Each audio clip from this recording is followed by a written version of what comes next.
പ്രിയപ്പെട്ടവരെ, ഒരു കളിയുടെ നടുക്കാണ് നമ്മുടെ ഉദ്ഘാടനം എന്നുള്ളത് കൊണ്ട് തന്നെ വിശദമായൊരു പ്രസംഗത്തിലേക്ക് പോകുന്നത് കളിയെയും കളിക്കാരെയും ബാധിക്കുമെന്ന് കൃത്യമായി ബോധ്യമുണ്ട്.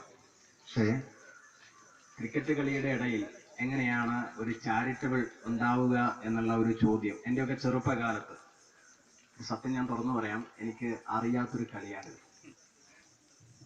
ഇത് അറിയാതെ പോയതിൻ്റെ ഒരു കാരണവും കൂടി പറയാം. ഞാനൊക്കെ ചെറിയ കാലത്ത് ക്രിക്കറ്റ് കളിക്കുക എന്ന് പറഞ്ഞു കഴിഞ്ഞാൽ അത് ഒരു പണിയുമില്ലാത്തവന് കളിക്കുക എന്നുള്ള ഒരു ബോധം ഞങ്ങളെയൊക്കെ വളരെ കൃത്യമായി ധരിപ്പിച്ചു വന്നൊരു കാലമായിരുന്നു.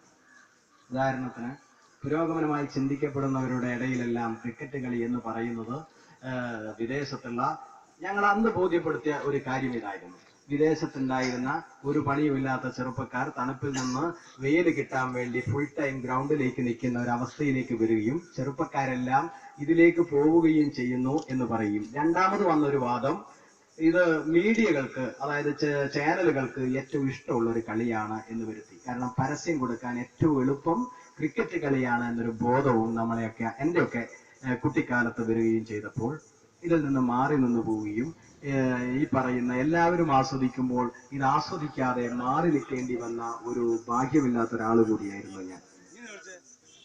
പക്ഷേ എനിക്കറിയാം, ഈ വർഷത്തെ ദേശീയ അവാർഡിന് പരിഗണിക്കപ്പെട്ട ഒരു സിനിമയിൽ നമുക്കറിയാം ക്രിക്കറ്റ് ആയിരുന്നു അതിന്റെ ഏറ്റവും പ്രധാന മലയാള സിനിമ. ആ സിനിമ ഞാൻ കണ്ടിരുന്നില്ല. പക്ഷെ അവാർഡ് കിട്ടിയതിന് ശേഷമാണ് ഞാൻ ആ സിനിമ കാണാനിടയായത്. വളരെ കൃത്യമായി ഒരു കുട്ടിക്കാലത്ത് ഒരു കുട്ടിയോട് അച്ഛൻ എങ്ങനെയായിരുന്നു ക്രിക്കറ്റിനോട് പെരുമാറിയത്, അവൻ എങ്ങനെയാണ് അവന്റെ കുട്ടിയോട് പെരുമാറുന്നത് എന്ന് വളരെ കൃത്യമായി ബോധ്യപ്പെടുത്തിയ ഒരു കളിയാണ്. നമുക്കറിയാം, അതിനകത്ത് സച്ചിൻ ടെണ്ടുൽക്കർ ആരാ എന്ന് ചോദിക്കുന്ന ഒരു ചോദ്യം ഉണ്ട്. അപ്പോൾ എന്റെ ഭാര്യ പറയുന്ന ഒരു മറുപടി ഉണ്ട്. ആ വേർഡ് എനിക്ക് ഓർമ്മയില്ല. എന്തായാലും വളരെ കൃത്യമായ ഒരു ബോധത്തിൽ നിന്നുണ്ടായ ഒരു സിനിമ കൂടിയാണ്. അപ്പൊ സിനിമയും ക്രിക്കറ്റും ചാരിറ്റബിളും എല്ലാം എങ്ങനെയാണ് ഒരു സമൂഹത്തിലെ ചെറുപ്പക്കാരായവരുടെ ഇടയിലേക്ക് വരുന്നത് എന്നൊരു പ്രധാന ഘടകമുണ്ട്. നമുക്കറിയാം, നമ്മൾ എന്തെങ്കിലും ചെയ്യുമ്പോഴാണ് നമ്മളെ വിമർശിക്കപ്പെടുന്നത്, അതിനൊരു സംശയവുമല്ല. നിങ്ങൾ ഇത് ചെയ്തുകൊണ്ടിരിക്കുമ്പോൾ നിങ്ങൾക്ക് വിമർശനം വരും.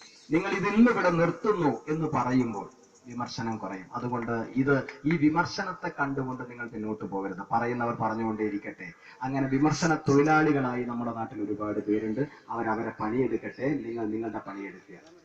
അത് ഞാൻ പറഞ്ഞു വന്നത്, ചെറുപ്പക്കാരായ കുറച്ചു പേര് ഇതിൽ വന്നിറങ്ങുമ്പോൾ കുറച്ച് മുതിർന്ന തലമുറയ്ക്കോ അല്ലെങ്കിൽ താഴ്ന്ന തലമുറയ്ക്കോ അല്ലെങ്കിൽ നിങ്ങളിൽ നിന്ന് മാറി അവർക്ക് വേറെ പണിയൊന്നുമില്ല, കുറച്ച് പൈസയൊക്കെ ഉണ്ട്, ഇതാർക്കെങ്കിലും കൊടുക്കണം എന്നുള്ള ഏർപ്പാടാണ് എന്നുള്ള വാദമൊക്കെ വളർന്നു വരും. അങ്ങനെ വരുന്നവരോട് പറയേണ്ടത്, നിങ്ങളും കൂടി ഇതിലേക്ക് വരൂ, ഞങ്ങൾ നിങ്ങളെയും കൂടി കൂട്ടാം എന്ന് പറഞ്ഞ് അവരെ ഇതിലേക്ക് കൊണ്ടുവരാനുള്ള ഒരു വലിയ ശ്രമം നിങ്ങളുടെ ഭാഗത്തുനിന്ന് ഉണ്ടാവണം. എങ്കിൽ മാത്രമേ ഇത് മുന്നോട്ട് കൊണ്ടുപോകാൻ കഴിയൂ. വിമർശനം കണ്ട് ആരും പിന്നോട്ട് പോവേണ്ട, പറയുന്നവരൊക്കെ പറഞ്ഞോട്ടെ. രണ്ട്, നമുക്കറിയാം ഇതൊരു കൂട്ടായ്മയിൽ നിന്നുണ്ടാവുന്നതാണ്. ഈ കൂട്ടായ്മ നിലനിർത്തുക എന്ന് പറഞ്ഞാൽ ചെറിയ പണിയല്ല. വളരെ കൃത്യമായ അച്ചടക്ക ബോധത്തിൽ നിന്ന് മാത്രമേ കൂട്ടായ്മയെ മുന്നോട്ട് കൊണ്ടുപോകാൻ കഴിയൂ.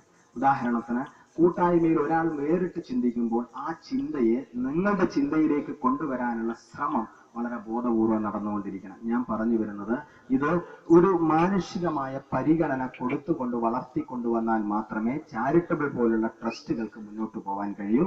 അത് നിങ്ങൾക്ക് കഴിയുമെന്ന കാര്യത്തിൽ യാതൊരു സംശയവുമില്ല. അതുകൊണ്ട് ഈ നാട്ടിന്റെ ഈ വെളിച്ചം എന്ന് പറയുന്നത്, നമുക്കറിയാം ഒരു സംവിധായകനെ സംബന്ധിച്ചിടത്തോളം വെളിച്ചം, ഇരുളും വെളിച്ചത്തിൽ നിന്നാണ് സിനിമ ഉണ്ടാവുന്നത്.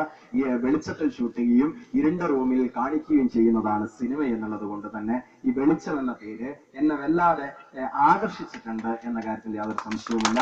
ഇത് ഈ നാട്ടിന്റെ ഇരുളിൽ നിന്ന് പുതിയ വെളിച്ചത്തിലേക്കുള്ള പാതയാവട്ടെ, അതിനുള്ള വഴി നിങ്ങൾക്ക് തുറക്കാൻ കഴിയട്ടെ എന്ന് ആശംസിച്ചുകൊണ്ട് നിങ്ങളുടെ ക്ഷണം സ്വീകരിക്കാനും എന്നെ ഇവിടെ ക്ഷണിക്കാനും എല്ലാം കഴിഞ്ഞതിനുള്ള നന്ദി രേഖപ്പെടുത്തിക്കൊണ്ട് ഇതിന്റെ ഔപചാരികമായ ചടങ്ങെന്ന രീതിയിലുള്ള ഇതിന്റെ ലോഗോ പ്രകാശനം ചെയ്യാൻ നിങ്ങളുടെ എല്ലാം അനുവാദത്തോടു കൂടി ഞാൻ ഇത് ചെയ്യാൻ തീരുമാനിക്കുകയാണ്. നിങ്ങൾ അനുഗ്രഹിക്കും. അതോടൊപ്പം മനസ്സും ശരീരവും എല്ലാം ഇതിന്റെ കൂടെ ഉണ്ടാവുമെന്ന പ്രതീക്ഷയോടുകൂടി ഞാൻ എന്റെ കടമയിലേക്ക് കടക്കുകയാണ്.